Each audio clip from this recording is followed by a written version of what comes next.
ऐसा न हो कि बिजली कंपनियों से जो जंग है वो अधर में लटका रहे, जो लोग हैं उन्हें मुश्किलों का सामना करने पड़े और जिस भाषा का इस्तेमाल अभी अरविंद केजरीवाल कर रहे हैं कि भगा दिया जाएगा, वो वोटर ही करने लगे।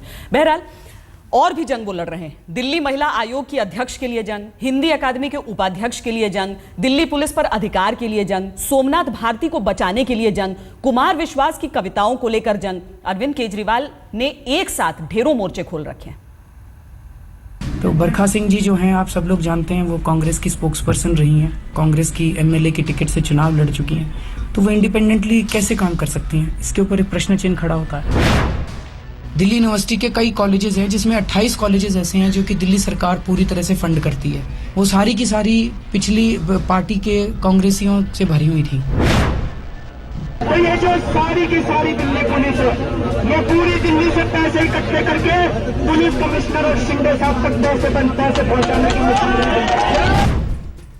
जवान की तो जिंदगी ही जंग हो जाती है और अरविंद केजरीवाल तो एक ऐसी सेना के जवान हैं जिसमें अपने ही विचारों के आत्मघाती मोर्चे पर जा डटे हैं। तो मैं कहूँ अरविंद, जुमा 48 दिन हुए हैं सरकार का जिम्मा संभाले और इतनी जंग छिड़ गई है कि जान निकल रही है।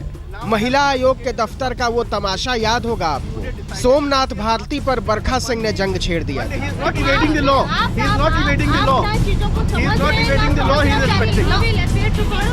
कांग्रेस की कर्णधार बरखा सिंह को जनता ने धूल चटा दी, लेकिन महिला आयोग की अध्यक्ष की कुर्सी को ऐसे कस के पकड़ रखा है कि अरविंद केजरीवाल को ढीला पड़ना पड़ा। इस पर अलग जंग है। नजीब जंग को चिट्ठी लिख दी, नई अध्यक्ष के लिए विख्यात साहित्यकार मैत्रेयी पुष्पा का नाम भेज दिया, इतना हाय हाय किया, लेकिन हार गए जंग। मैं भी तो एक लेखिका हूँ, कवियत्री हूँ। हिंदुस्तान भर में कवि सम्मेलन और मुशायरे पढ़ के यहाँ तक पहुँची हूँ। मैंने भी किताबें लिख रखी हैं। ऐसे ही दिल्ली हिंदी अकादमी के उपाध्यक्ष को लेकर जंग लड़नी पड़ी थी। इनाम की यह कुर्सी शीला दीक्षित ने अशोक चक्रधर को दी थी। ऐसी कुर्सियां सरकार बदलने के साथ ही बदल जाती हैं, लेकिन चक्रधर ने ऐसा चक्र चलाया कि बखेड़ा खड़ा हो गया। अब अशोक चक्रधर की समस्या है ना कि उनको या सरकार की प्रॉब्लम है कि सरकार किसका रेजिग्नेशन कब एक्सेप्ट कर रही है। उन्होंने भेजा, अभी अरविंद केजरीवाल सारा काम छोड़ के उनका पहले एक्सेप्टेशन करें, उसके बाद नया आदमी चुने। अरे हाँ, कुमार विश्वास पर तो अलग से एक जंग लड़नी पड़ी थी केजरीवाल को। भूतकाल के कवि सम्मेलनों में औरतों के बारे में पता नहीं क्या क्या बोलते रहे हैं। बात फैली तो बोलती बंद हो गई। पूरा देश ढूंढ के एक पंक्ति ढूंढ के लाए मेरी कविता की, जिसमें मैंने किसी की भावनाएं आहत की हों। इसके अलावा स्क्रिप्ट में जो कुछ होता है वो कवि सम्मेलन की तात्कालिक आवश्यकता होती है, उसका कोई राजनीतिक मतलब नहीं होता है और उसका कोई वास्तविक मतलब भी नहीं होता है। दिल्ली पुलिस से जंग वाली कहानी तो पूरा हिंदुस्तान जानता है। दारोगा को हटाने के लिए सीएम धरने पर बैठे, सोचा था ये जंग जीत कर ही उठेंगे, लेकिन साथियों पर सिपाहियों ने इतनी लाठी बरसाई कि धरना टूट गया। जिद तो खैर टूटी ही।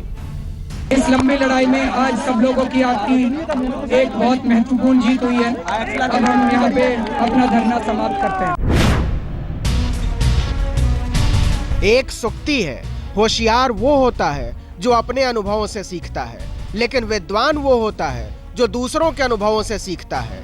अरविंद केजरीवाल को सिर्फ इतना तय करना है कि वो खुद को दोनों खांचों में से किसमें रखना पसंद करेंगे, क्योंकि जंग में उतरने का मतलब सिर्फ जीत नहीं होता और इतिहास की किताबें ये भी बताती हैं कि हार अक्सर जीत की प्रस्तावना होती है। आज तक ब्यूरो।